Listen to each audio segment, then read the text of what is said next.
All right, hello. It's currently 5:01 a.m. You got Caleb here and you got Logan on FaceTime. We're here to tell you about this magical place called Australia. You know, it wasn't always the dingo and wombats and what else are they? Kangaroos. It is today. So let's tell you about their humble beginnings. In 1901, Australia became a federation, establishing a new type of government and an ongoing division of power between the government and the states.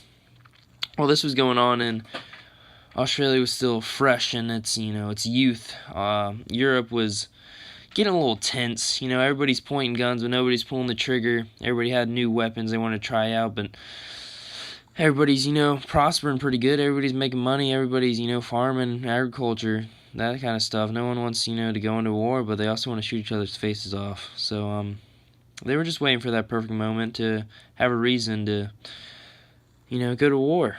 So let me just pass it over to my colleague here.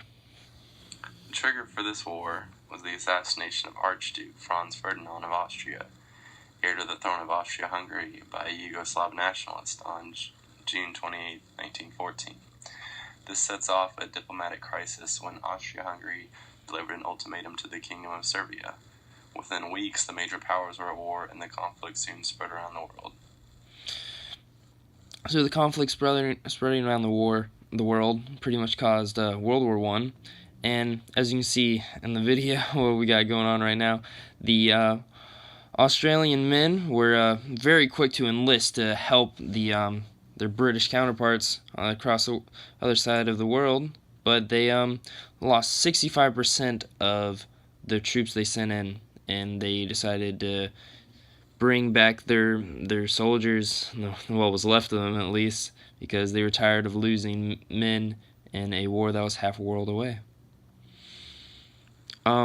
After this, between World War I and World War II, Australia finally caught up to the Industrial Revolution that was happening in America and Europe. They're a few years late, just a little bit, but they finally caught up. And then moving into World War II, we have Australia participating, not as much as, not as big as they did in World War I, and not as much loss, but participating in such battles as the Siege of Tobruk, Operation Compass, the Great Campaign, and Battle of Crete. While all the men were off at war, this was a good time for women. In the 1943, the ladies were able to work in factories, and Australia had the first House of Representatives of the ladies, and this actually boosted Australia's economy tremendously. Australia had an amazing economy compared to the rest of the world. And then moving on a little bit further, we get into the Vietnam War. Australia supporting South Vietnam, and others supporting North Vietnam. Logan, you want to take it from here, buddy? So, South Vietnam and Australia supporting them, especially with England and such as that. Oh my god, hold on. Oh, moving on. Okay, we're going to talk about the Sydney Opera House. This was a time when Australia was really getting settled in and creating like what it is today. Logan, you got a year on that Sydney Opera House? Sydney, 1973. 1973. Now, after this, building up their whatever their state, I don't know. Their economy was really bad. It was poor. It was horrible.